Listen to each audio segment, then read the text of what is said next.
But do you know the actual number of files? So Trump has all the Epstein files. They're all at the DOJ. They're all at the federal government. He doesn't want to release them. Congress passes a law that says you have to release the files. Do you know how many files, according to the law, must be released? Take a wild guess. Literally, take a stab in the dark. Guess how many files are relevant under the law? 6 million. Not making it up. There's that magic number again. So out of the 6 million Epstein files, literally 6 million Epstein files, that's a lot of files. I don't know. Seems like a lot. Out of the 6 million files, we got 3 million today. And people are going through them. They are messed up. It almost makes me ashamed to wear this quarter zip. Almost. Not quite. So tonight we're going to talk all about it. That'll be our main story. We're going to work through it. And I'm going to be honest with you. A lot of it just seems like nonsense. Some of it seems legitimate. There's a lot of emails from Jeffrey Epstein, and those seem like they're real because they're from his email account and they're two people that he knew. And so that seems real. But then you have all these uncorroborated tips, and it's stuff like Trump was raping a girl, then killed her, and she disintegrated in front of him. And it's like, you know, that one's a little like far-fetched. So I don't really know what to believe here. There's like 3 million files. And again, I'm not saying they're all fake. I'm not saying any of them are fake. I'm just saying some of them seem more real than others, because some of them are like, hey, want to come to the island? And it's from his email. And then there's like a dozen where it's like Trump raped 113-year-olds and then they were all beheaded in front of him and then dismembered. And it's like, I don't know. I feel like if that happened, I don't know. I mean, that seems like it's pretty out there. What I will say about it is this, and this is really, to me, the bigger point. Now there has to be an investigation. Don't you understand? Here's the thing about all of this stuff. Whether it's the Charlie Kirk assassination, whether it's 9/11, whatever, the United States government has an investigative body. We have the FBI. We have the DOJ. They are supposed to serve the people. It's not our job to get to the bottom of all this information. It is our right to see it. It is our right as the public, and thank God for Thomas Massie, to get the government to release the files because we deserve to see it. But it is the government's duty actually to follow up on these things. So the public has seen them. The public has seen half of the files, and what is in there is very concerning. Whether it's real, whether it's debatable, dubious, it is the government's job. It is Congress's job. It's the FBI's job to follow up on the leads. And here's the biggest question. So if all of this information existed, then that means the government lied. The federal government said there are no files. Remember? In July, this was before Netanyahu's third visit to the United States, the DOJ came out and said the files don't exist. They said the only thing that is left that has not been publicized is child sexual abuse material, meaning actual photos and videos of underage sex abuse victims. They said that's the only thing that's left. So that was a lie, because there are literally 6 million files that they have, which they had not released. So that was a lie. But it goes further. They said that the case is closed and there are no other parties that they're going to investigate. They said there's no black book of contacts. They said there's no trafficking ring. They said there are no other people, other persons of interest that they will be investigating. And based on what we've seen in the files, that's just not good enough. So what needs to happen next is this needs to be followed up on. And whatever the FBI knows, whatever the DOJ knows, they need to report. And whatever they don't know, they need to get to the bottom of it. And I'm not just talking about for Hillary and Bill Clinton, which is, it seems, what Congress wants to do. This is what House Republicans want to do. They want to make it all about the Democrats. There needs to be a full-blown investigation for everybody and accountability for everybody. Howard Lutnick, Elon Musk, Donald Trump, and yes, Hillary Clinton, Bill Gates. A lot of unanswered questions. And the files actually create more questions than answers.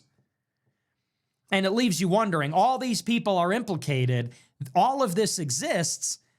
And it seems that there was an extensive effort to bury all of it and pretend as though we know all the answers, when clearly we don't. Excuse me. And if they tried to, Trump would fire them. And if Trump empowered them to investigate, what do you think would happen to Trump? The billionaires would flip Congress and they would impeach Trump, and they get somebody else in who would fire the DOJ and the FBI. This is the nature of our problem, you see? Are you starting to get it? This is why we need a Putin-like figure. This is why we need a Xi Jinping-like figure. Because at the end of the day, the president is disposable. And the law enforcement works for the president. This is the problem. Can a U.S. attorney, can an FBI agent, can an attorney general, can they fight the president? No. Can the president fight the billionaires or the foreign states? Not really. Can they fight the media and the intelligence agencies and Congress all at once? Hell no. That is why a democracy, an open society, is fundamentally vulnerable to an attack from the outside. That's why we need some kind of strong executive. We need someone that is impervious to this. We need the billionaires to be afraid of the president. We need those outside influences to be afraid of the president, not the other way around. Otherwise, this is the problem that you get.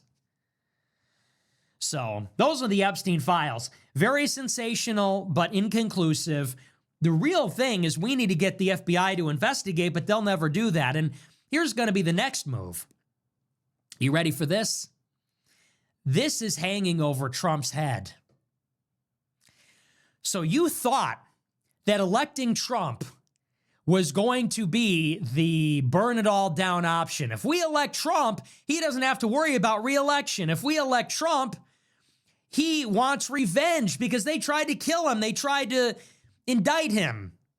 So people said Trump is unaccountable to anybody. Trump can just do what needs to be done. This is hanging over Trump's head like a dagger. You understand? So if Trump doesn't bring us to war with Iran, the dagger falls. If Trump doesn't play ball with the Israel lobby or the billionaires, the dagger falls. How does that happen? Why does that happen? The House will go to the Democrats in 26. They will impeach, which is to indict. Then it gets kicked over to the Senate. Republicans might lose some seats. I haven't looked at the map lately.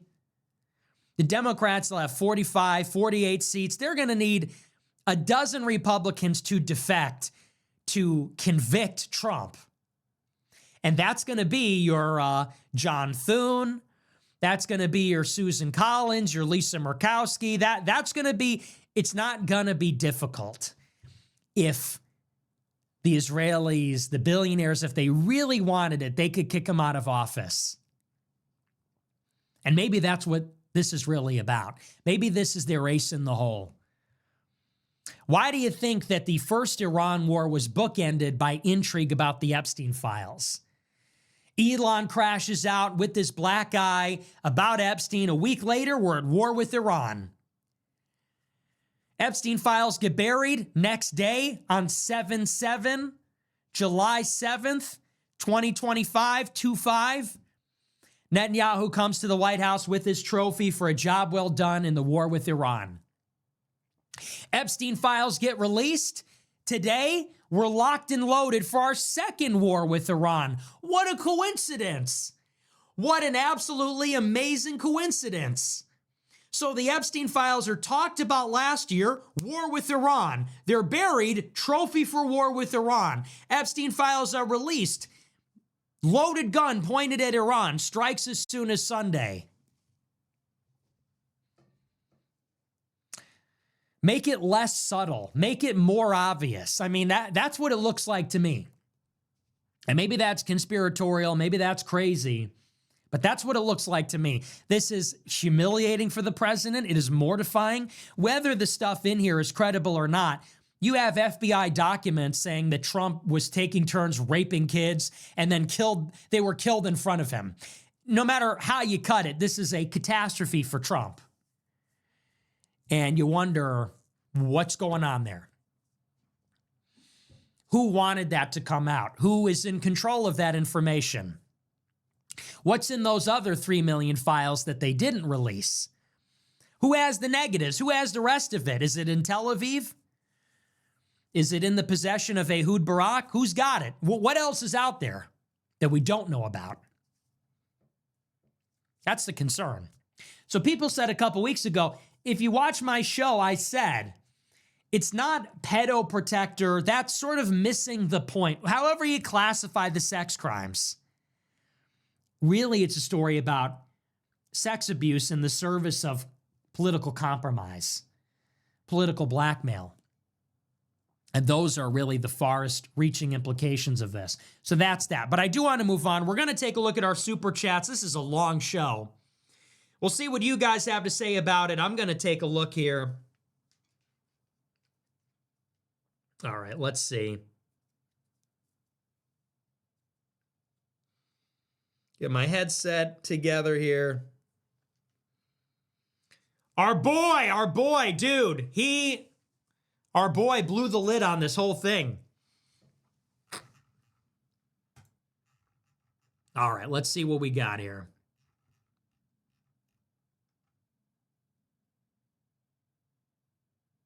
Rakshaka sent $25. I told my wife that I put your show on the TV and my 7-month-old son likes to stare at you. She said you don't show him that racist, little women hater. I'm like, lady, you married that guy. That is me. She scowls and goes back to cooking me dinner. Thought that was funny. Love you, dude. God bless. Yeah, see, that's the thing. Women hate me. That's what women think of me. They think of me as a racist little woman hater. And I'm okay with that. You want to know why? Women are idiots. Most women are complete idiots. So if you go to a woman and you say anything that's like not socially acceptable, they just reflexively go, ew. If I say this, I'm not going to be able to buy her a bag restricted. They're being told, you. And it's the same thing with guys. Pause. You know, guys like the show, then their girlfriend starts to hate me. No, women are very much a part of the problem. They make choices. Can say is no, they said. And what does she do? You she see tweets that? and goes viral. Well, Nick Fuentes is right again. And that hurts. But I don't think that it changes that at one point, you know, he was really fighting for the truth. Versace Groyer sent $100. Trump announces his pick for the next Fed chair and it's Jewish Kevin Warsh from the Hoover Institute. Yeah. Awesome. Total spook from Stanford. Thank you for the big super chat. Yeah, Kevin Warsh, Ronald Lauder's son-in-law from Stanford and the Hoover Institute. You're gonna get 20 votes in the World Congress. It's all political power. It's all political blackmail. It's all political. You do what we say type of shit. You feel me? So you gotta think. You know. Okay, why did these files release in 2026? We have AI. A lot of these videos could have easily been made or created by trained AIs. The interviews, videos, the emails. It's super easy to fake some documents nowadays. I fake a lot of documents. I Photoshop a lot of shit. I myself use AI to make me paragraphs. And I don't have a big budget. Imagine these other people, you know? But who knows? I mean, you gotta give Trump some type of credit because at least he did. At least he did leak it. You know what I'm saying? Yeah, at least he did leak it though, bro. You feel me? At least he really came through. Now, if his name is in that bitch and he really did some fucked up shit, fuck him. Fuck him. Yes. I don't give a fuck. Yeah, fuck him if he did do some shit. Why the fuck not? You're not gonna mess with kids. I got kids. You know what I'm saying? Kids are the closest thing to God, to Jesus. Because Jesus is sinless, and so are kids. That's why they want our kids. Remember that if you're a parent, they want your kids because your kids are the closest thing to God. They're sinless. They're innocent. They don't know what's evil. They don't know what's good. They don't know wrong from bad. They don't know wrong from good. They don't know none of that. They're just kids. They're innocent. They're young. They're beautiful creatures. They're blessings. They're holy. You know? That's why they want him. You guys be careful with your kids out there. You know, chat. Take care of your kids. And be grateful for your kids as well. If you haven't already, hit the like button, subscribe. This is Nonchalant Gen Z. I want to listen to what you guys got to say. I literally read all of you guys' comments. Let me know down below what you think about this whole situation. Is Trump guilty? Is he not? What do you think? What do you guys think about the Epstein Files? What's the rabbit hole behind it? Let me know.